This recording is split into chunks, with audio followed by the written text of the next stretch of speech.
Hola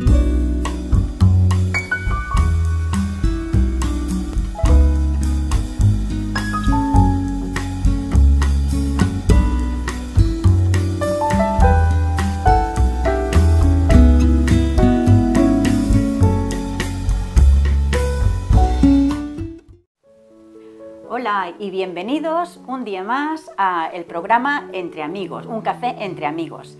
Y hoy queremos seguir contando la historia de cómo comenzó la iglesia evangélica, que estamos en la calle Prim número 36.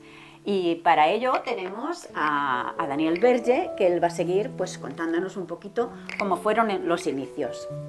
Y queríamos preguntarte, exactamente, ¿dónde comenzó la primera iglesia, siendo pastor tu padre, y con qué gente?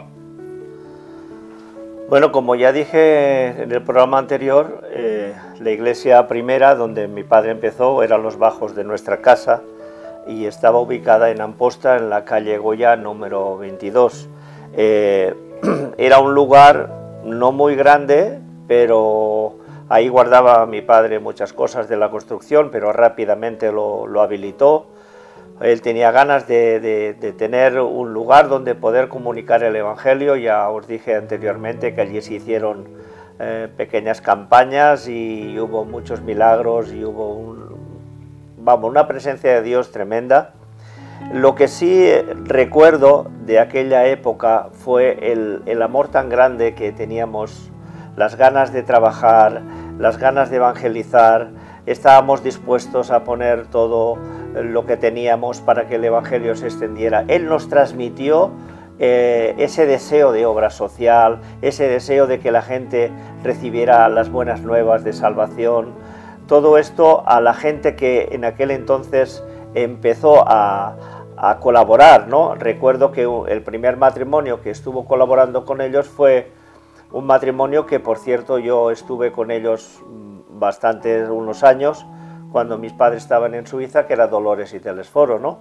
Y ellos fueron unos buenos colaboradores, juntamente con mi padre y mi madre, y yo era muy joven en aquel entonces, y mi padre cogió la astucia, se puede decir, de cómo conquistar le preocupaba mucho los jóvenes, ¿no? Cómo poder conquistarlos, y una de las cosas que hizo fue comprar un método de francés, aunque él sabía un poquito, pero no mucho, y con eso los sábados por la tarde nos hacía francés. El francés era que después nos volcaba a la escuela dominical, ¿no? Cosas de la Biblia. Y recuerdo que uno de los jóvenes que conmigo estaba era el que todos conocemos aquí en Amposta y en la mayoría de las iglesias como Agustín Miralles. Agustín Miralles estuvo con nosotros colaborando fielmente, como ahora somos grandes amigos, y hasta que se casó. Cuando se casó, al cabo de un tiempo, pues bueno, Dios les mostró que tenían que abrir obra también entre sudamericanos y gente que también tenía necesidad, y abrieron otra iglesia que actualmente él está pastoreando. Bueno, esto en principio como familias, pero un poquito más adelante hubo una familia que hoy en día se encuentra en nuestra iglesia, muy queridos por nosotros, es Rafael y Mari Carmen. Bueno, es sobrina de Dolores, bueno, se convirtió a causa de un problema que tuvieron familiar y, bueno, Dios usó aquello para que ellos conocieran el Evangelio y la verdad. Y juntamente con ella, su madre Trini también, y bueno, podría decir que hubo también otras personas, Juan Álvarez, su madre y pocos más, ¿no? Pocos más, pero aquel grupito era la chispa, era el que encendería toda esta comarca, ya que todas las iglesias tienen parte nuestra, influencia de ese principio. ¿Había más jóvenes en la iglesia en aquel entonces? Pues sí, y una de ellas eras tú. Estaba mi hermana Lidia. Lidia era jovencita y bueno, pues Lidia en aquel entonces conoció a Ángel Segarra, hoy actualmente es nuestro cuñado y maestro de la iglesia, y ellos pues formaban parte de aquel grupo de jóvenes. No éramos muchos, ellos dos, estaba yo y luego viniste tú, con Estaba Ruth y Heli. Sí, unos Heli cuantos, también. pero en aquella época, pues, bueno, aquello no era... Piedad. No éramos muchos, pero los que estábamos teníamos ganas de hacer, era muy bueno. Muy bien. Pues, ¿y cómo conoció tu padre a Daniel Del Vecchio? Bueno, Daniel Del Vecchio lo conoció, aunque ya dije que mi padre tenía muchas inquietudes espirituales y siempre buscaba algo más de lo que él había sentido y experimentado. Me acuerdo que un buen día, llegó a sus manos un cassette de una predicación de Daniel Del Vecchio que él editaba en Málaga, en Torremolinos exactamente. Y ese cassette se lo trajo un hermano de la Cava, hoy en día también conocido por muchos, Blas Escurriola. Y Blas vino con mucho... Mira, Vicente, hay un hombre en Málaga que está predicando sobre el bautismo del Espíritu Santo, sobre los milagros, sobre la liberación de demonios, sobre la sanidad emocional y claro, tiene un centro de rehabilitación, y aquello lo encendió, lo entusiasmó, y se organizaron para bajar. Yo creo que fueron las segundas conferencias que se hicieron en Málaga. Las segundas conferencias estaba mi padre juntamente con algunos pastores de Valencia. Recibió tanto que vino encendido, y el grupito este que he nombrado antes y algunos más que seguramente me dejo, lo trastocó, lo encendió, y ahí surgieron muchas cosas y proyectos maravillosos y buenísimos para la obra en esta comarca. Que al año siguiente fuimos un buen grupo, casi todos los que éramos entonces en la iglesia en aquel tiempo, nos fuimos a las siguientes conferencias y bueno, fue una experiencia fantástica, vinimos todos transformados. Sí, me acuerdo de esto, que me parece que se cogió un bus y no, lo del bus fue luego, ¿no? Fue luego. Bueno, yo recuerdo... Con la furgoneta fuimos. Yo recuerdo que íbamos con coches que no tenían aire acondicionado, pero teníamos tanto deseo y tantas ganas de ir, que viajábamos de noche para que nos tocara un poquito más el fresco, pero íbamos a Málaga como a recibir agua fresca, ¿no?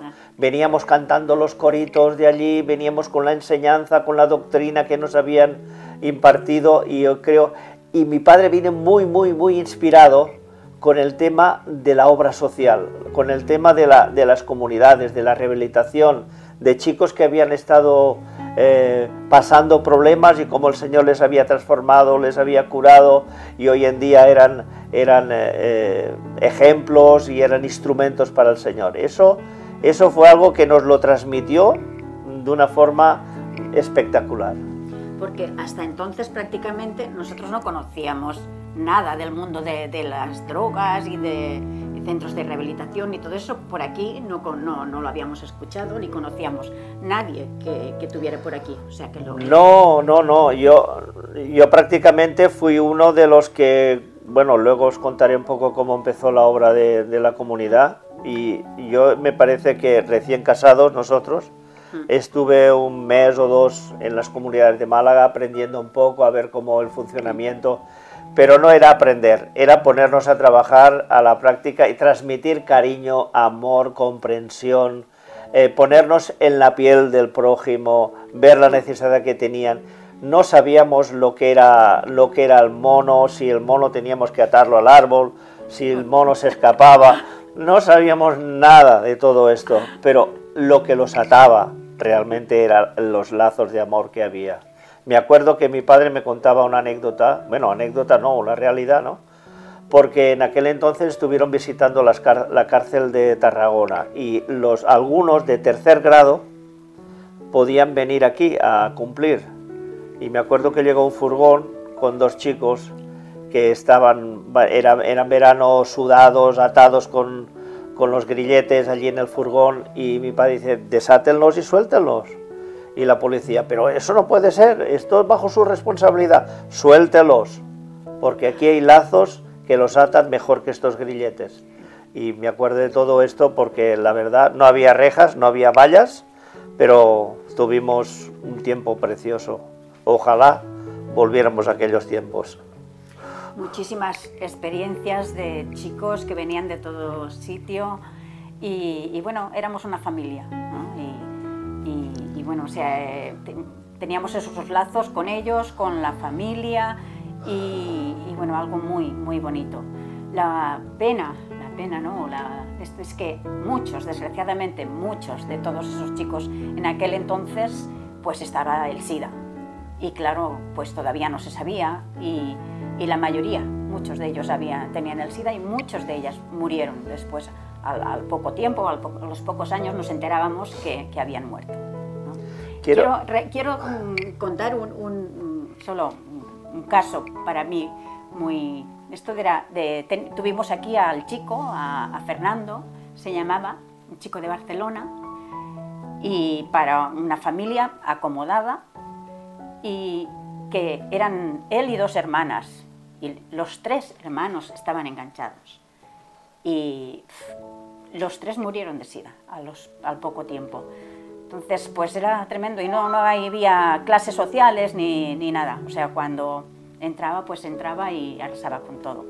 Y bueno, fueron experiencias fuertes, pero que nos hicieron también fuertes a nosotros, ¿no? Y formaron lazos con las familias, pues que hoy en día todavía con los que podemos tener contactos, pues todavía están, ¿no? Así que... Bueno, quería comentar un poco, a modo también para aclarar todo esto, que cuando ya vino mi padre inspirado por la obra social, por hacer una comunidad de chicos en aquel entonces se pensaba en chicos, ¿no? Las chicas no se contemplaban por el hecho de que teníamos que tener dos sitios. ¿Cómo compramos el lugar donde hoy en día está ubicada la casa de acogida? ¿Cómo lo compró? Porque esto fue milagroso. De tal manera que, bueno, al lado de nuestra propia finca donde vivimos, nosotros vivimos aquí en el campo, tenemos una granja de pavos y, bueno, criamos los animales, vivimos aquí en el campo. Y justo al lado había una finca de almendros y el dueño solía venir muy poco y era además un hombre que, bueno, tenía del puño cerrado, como se dice, ¿no? Que no daba nada fácil, ¿no? Y mi padre se puso a orar. Mi padre era un hombre de mucha oración y animo que la oración tiene poder para todas las cosas, para romper toda clase de murallas que pueda haber en nuestra vida. Mi padre se pone a orar y dice: Señor, este terreno lo necesitamos para empezar esta obra que tú nos has puesto en el corazón para ayudar a chicos. Y esta finca es ideal, estaba pegada a la nuestra, además, bueno, tenía cualidades. Y él dijo: si mañana por la mañana me levanto y veo al dueño sentado debajo de un pino que había, voy y le hablo y entenderé que tú me estás guiando, ¿no? Este hombre no venía para nada. Una finca de almendros se labra de cada 6 meses, por decir algo, ¿no? Y aquella mañana, cuando se levantó mi padre, el hombre estaba sentado debajo del pino. Le cogió un tembleque, porque imagínate la manera de ir y hablarle. Entonces, bueno, llegó allí y después de saludarse y tal y cual, le dijo si quería vender el terreno. Y este hombre le dijo: bueno, no estoy interesado en venderlo, pero ¿tú para qué lo quieres? Y mi padre le explicó todo el proyecto, todo lo que quería hacer y todo esto. Y el hombre dice: déjamelo pensar esta noche y mañana te digo algo. Al día siguiente el hombre viene y dice: mira, si llegamos a las condiciones que nos ponemos los dos y llegamos a un acuerdo, te lo vendo. Entonces ahí vino el milagro, porque el milagro era, aparte del precio que valía, que fue un precio justo, más rebajado que para arriba, el hombre le cedió el terreno con una cantidad de, eran pesetas, 50.000 pesetas cada mes, hasta que se terminara la deuda, sin ningún rédito. Eso era milagroso para este hombre, y os digo la verdad, Dios proveyó el dinero cada mes, puntualmente cada mes, hasta que se terminó de pagar y pudimos escriturar la finca a nombre del centro que allí se abrió, ¿no? Había una casita de campo pequeñita, la arreglaron y allí empezaron los primeros chicos a venir.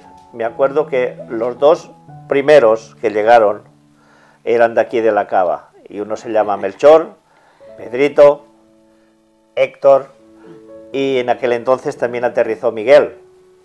Miguel es el que fue luego el esposo de Esther. Y preciosos, preciosos, con ganas también. Me acuerdo que se hicieron unas literas de madera, las sacaban de día, las entraban de noche, y yo no sé cómo hacíamos pero una capacidad de 6-7 personas, aquella, llegó un momento que había 14, 15, llegaban las familias los domingos, hacíamos paellas, allí comían con ellos. Aquello fue estupendo, aquel tiempo precioso.